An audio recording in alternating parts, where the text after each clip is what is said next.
Good morning, everybody. Hope you are doing okay today.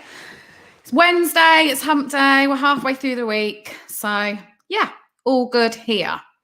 So, what I'm going to do this morning is I'm going to carry on reading the book that we started not last week, the week before, actually, I think. So, it's called Calm the F Down. And as I told you guys last week, it's a bit of a self-help book with a bit of humour in there.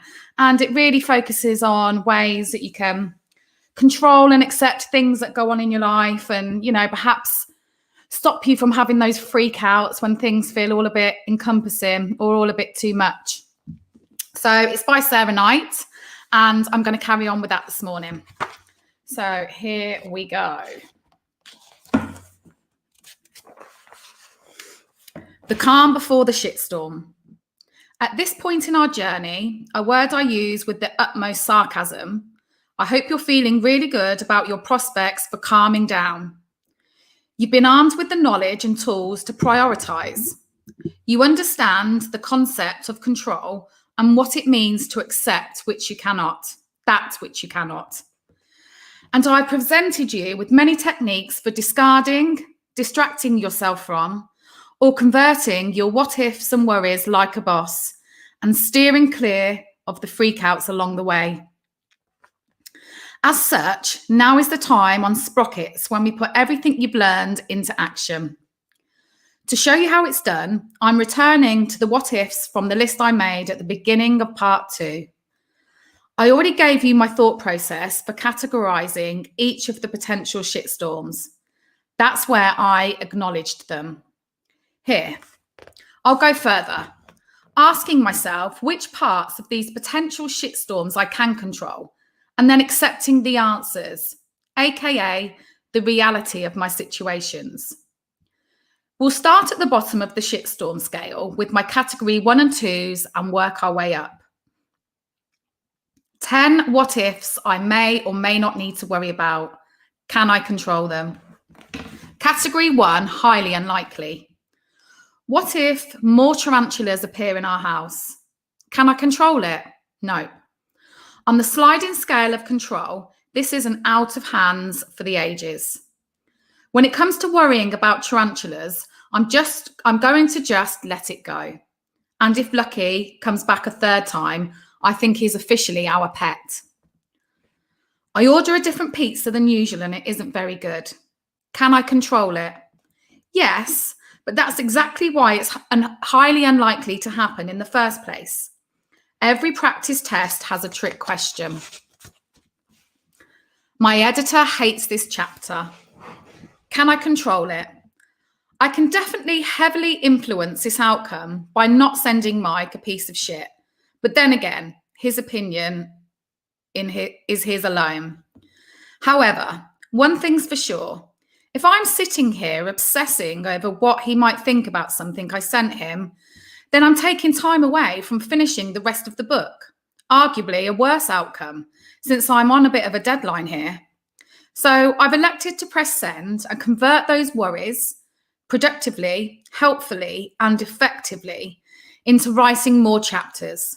Then, on the off chance that he does hate this one, I'll spend my freak-out funds ordering a perfectly topped large pizza, calming down and dealing with the revisions. Category 2, possible but not likely. What if my house key gets stuck in the door? Can I control it? Since I don't know why it happened the first time, there's nothing I can do to ensure it doesn't happen again, except stop locking the house altogether, which invites a shitstorm of a different stripe. Nope, can't control it, so I'll discard that worry and save my freak-out funds for conducting a little light B&E if necessary.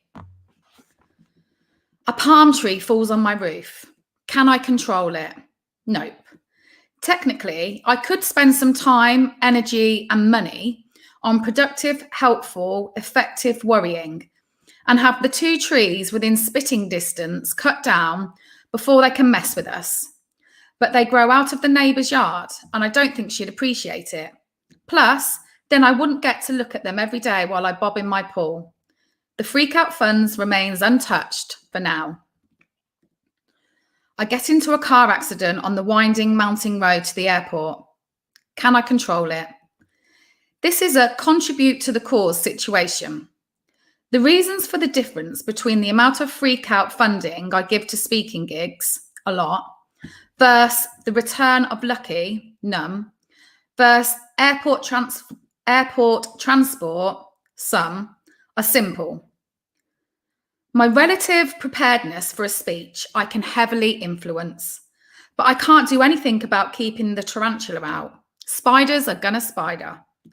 Whereas on the airport road, although I'm not driving the car myself and directly influencing the road, I can control whether we only book flights that have us travelling that stretch of road during daylight hours. And I'm not shy about asking the driver to slow down or pull over if it starts pouring rain. Control what you can, accept what you can't, and wear your seatbelt. I show up for a speaking gig and totally bomb. Can I control it? Again, yes, but the way to control this outcome is not by worrying and failing. It's by spending my time and energy preparing a great talk and rehearsing the shit out of it. Phew, so productive, so helpful, so effective. And sure, there's a first time for everything. But if I worried about that, I would have used up all my freak out funds on what if aliens invade the Earth and make us their space bitches a long time ago. Et voila. With 7 unlikely what ifs on my radar, I've conserved freak out funds by discarding my worries about 4 of them: tarantulas, bad pizzas, stuck keys, and fallen palm trees. And converted funds via productive, helpful, effective worrying for 3 more: speaking gigs, seatbelts, subsequent chapters. I've still got plenty of freak out funds in reserve for total shitstorms if categories 3 and 4, and when category 5, they occur. Category 3, likely. What if? What if I ruin my favourite pineapple print shorts by sitting in something nasty? Can I control it? I can heavily influence this outcome by watching where I sit, but I don't want that to be my full-time job, so I've decided to let this one go. Thus far, club soda and dish soap have staved off ruination, but one day it's likely that the shorts will be unsalvageable, at which time I will spend $16 in freak-out funds to get another pair from Target and restart the clock. Discard that worry for now. Category 4, highly likely. What if it rains on my day off and that I wanted to spend at the beach? Can I control it? That's a big no to the weather itself, and barely in terms of predicting it. Weather apps might as well be made of old soup cans and string for all the good they do me here. This is a perfect example of a shitstorm that, despite its high level of probability, is pointless to worry about. In this case, a nice tall pina colada does wonders for my attitude. Category 5, inevitable. What if my cat dies? Can I control it? No. That's the thing about average lifespans. Should I spend freak out funds worrying about it? Hell no. I've suffered through the deaths of a couple of pets in my time, and it's horrible. When it happens again, I'll be really sad, but I'll deal with it then.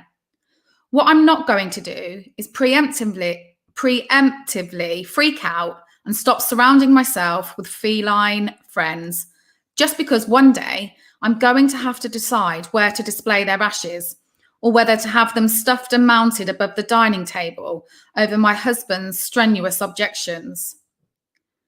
Now you try that with the same list of what ifs you made and that you already sorted by category. Use these questions as your guide. Can I control it? If not, can I accept that reality, stop worrying about it, and conserve freak out funds?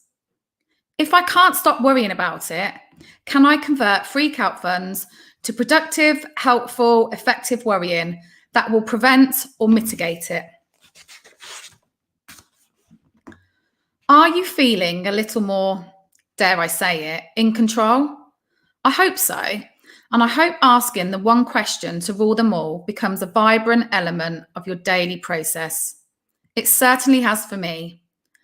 I estimate that I'm 75% less basket casey as a result. In fact, lately, it's been especially helpful being able to categorize my what ifs and let go of stuff I can't control. Have you been watching CNN? I'm surprised I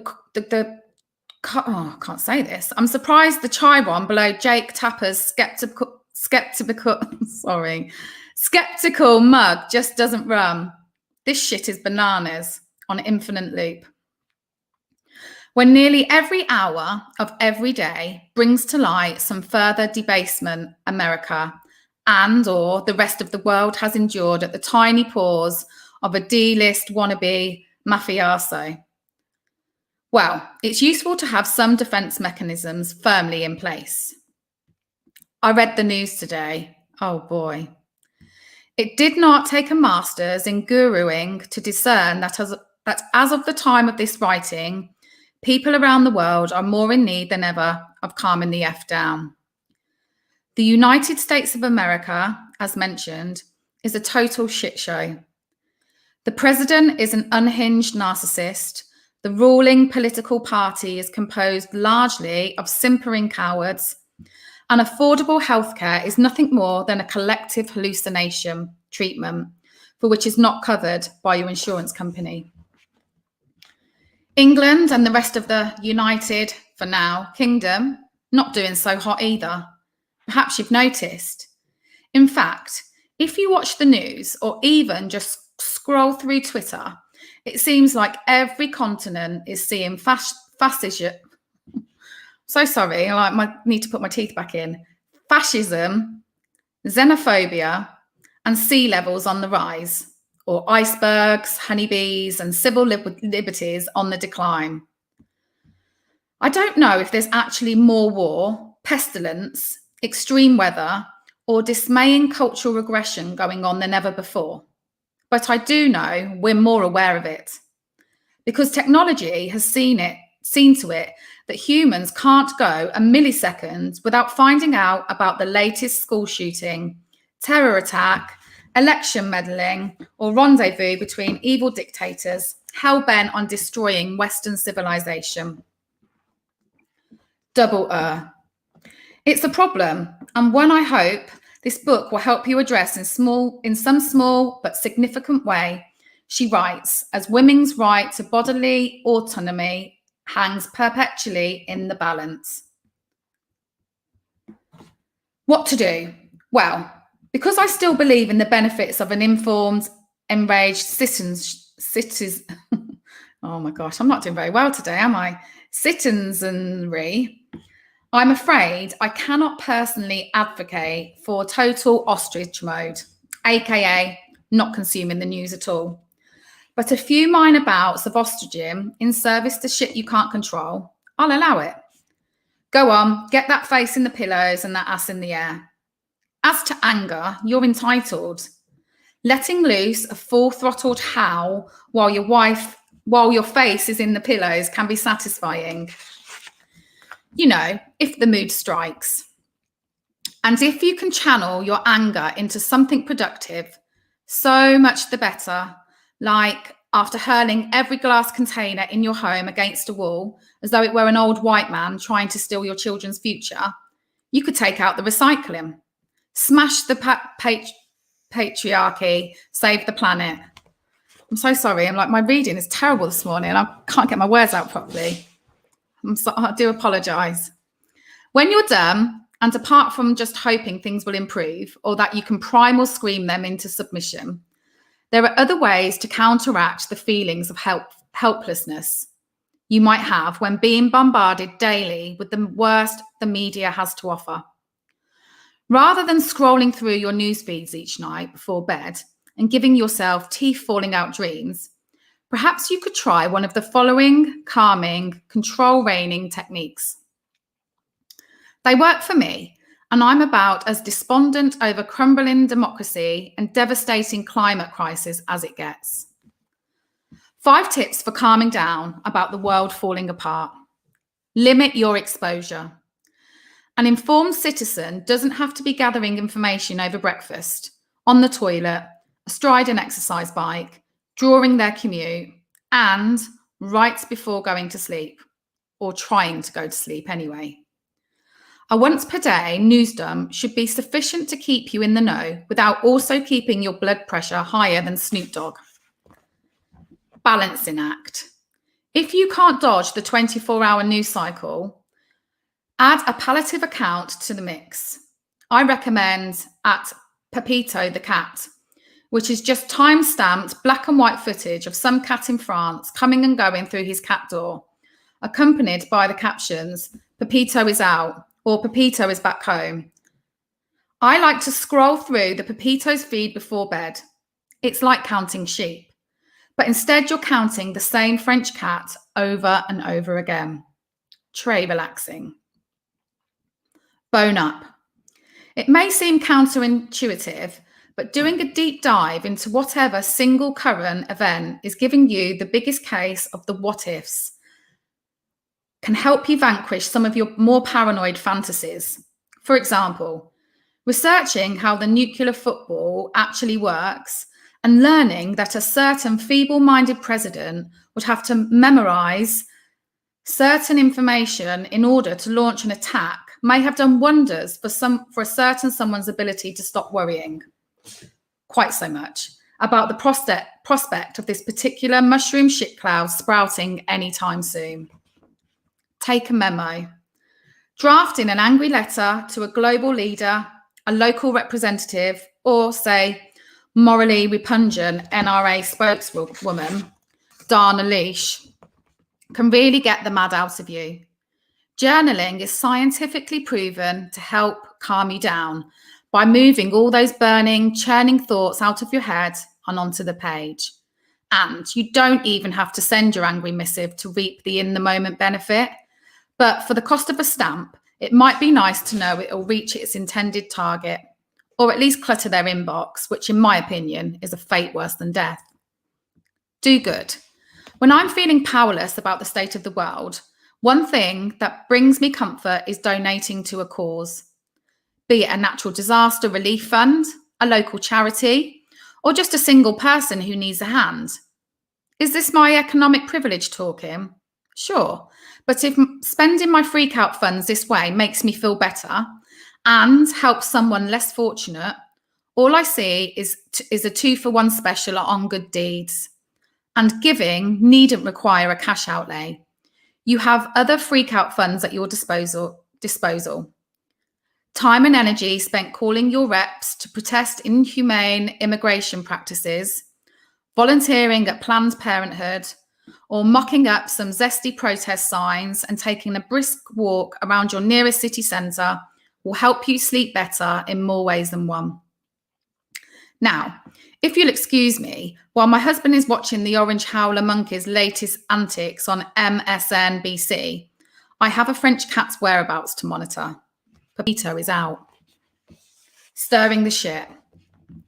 Okay, folks, we are neck deep in part 2.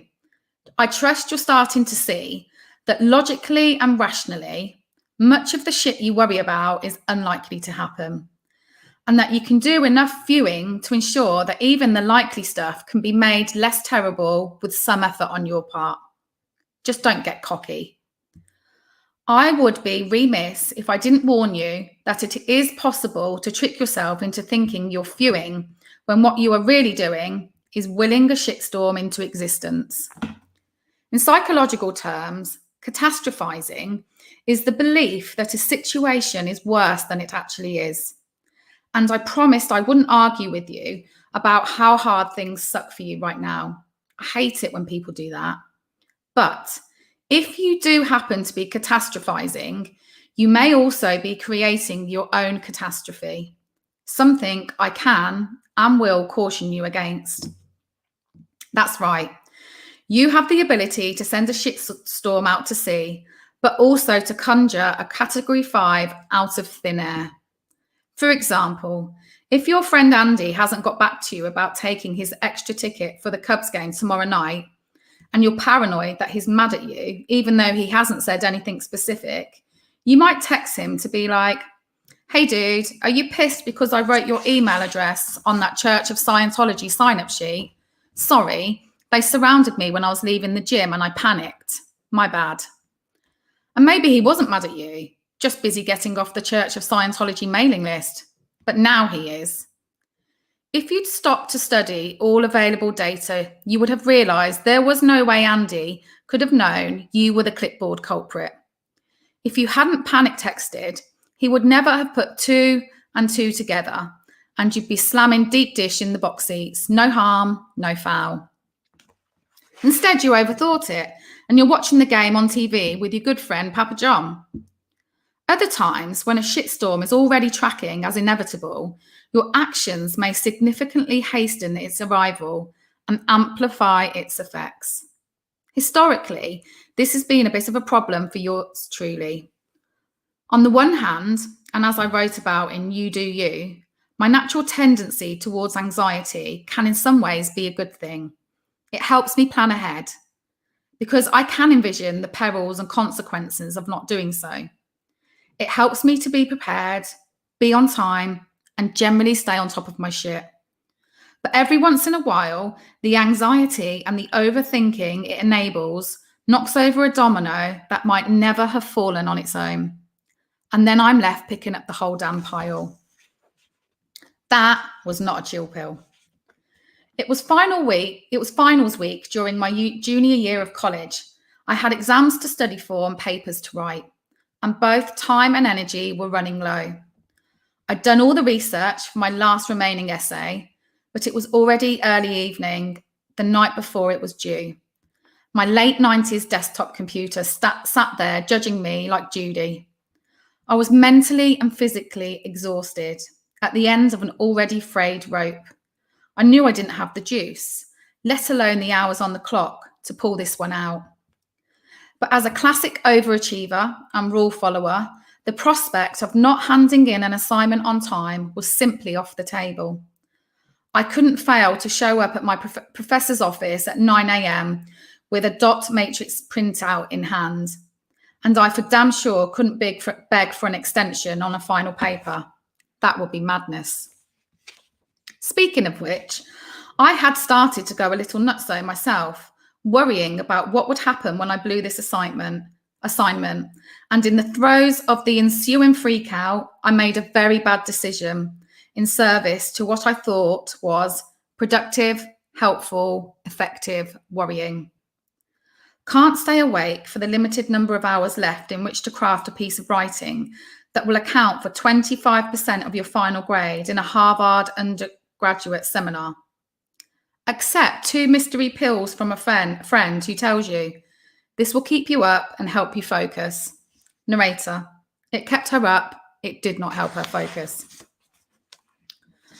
By dawn, I was thoroughly cracked out, defeated and dehydrated from an hour or so of inconsolable sobbing, triggered by the realization that I was definitely not going to finish this paper on time. Since swallowing the mystery pills, I'd spent 10 hours growing increasingly frantic, my heart thumping in my chest, fingers shaking over my keyboard, and pacing my dorm like an extra in Orange is the New Black.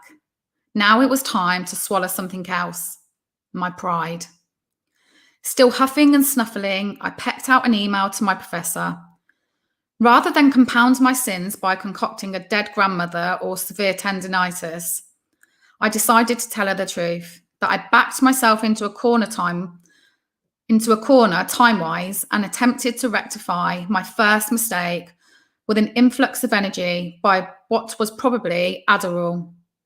I was sorry and ashamed and had generated 4 pages of gobbledygook instead of 15 pages of cogent argument. I needed an extra day. Then I collapsed onto my futon and waited for the other Doc Martin to fall. As mentioned, it was the late 90s. My professor didn't curse or rage or threaten to have me expelled. She was matter of fact about the whole situation. She granted me the bonus time and said whatever grade I received on merit whatever grade I received on merit would have to be taken down a point for lateness. Well, that was easier than I thought it would be. I still had to deal with the original task, sure, but in the meantime, I'd had to deal with a total shitstorm I'd summoned by freaking out about the original task and making a very bad decision fueled by anxiety. Had I been able to calm down in the first place, I might have missed my deadline, but I would have asked for the extension up front, gotten a good night's sleep, spent the following day writing my paper with a fresh brain, and avoided the 10-hour interlude of weeping, shaking, and pacing. Also, I would have avoided emailing my professor at 6 in the morning to tell her I took speed. So there's that. Okay, we're going to call it a day there. This morning, we've just come to the end of a chapter, so we'll start the next chapter tomorrow. I hope you all enjoyed that. Sorry, I struggled. I didn't have my teeth in this morning properly, so I struggled with a few of the words there. But I hope you all enjoyed that. I'm going to see you online later today. So go and grab yourselves a nice cup of tea or coffee, and I'll see you all very soon. Bye.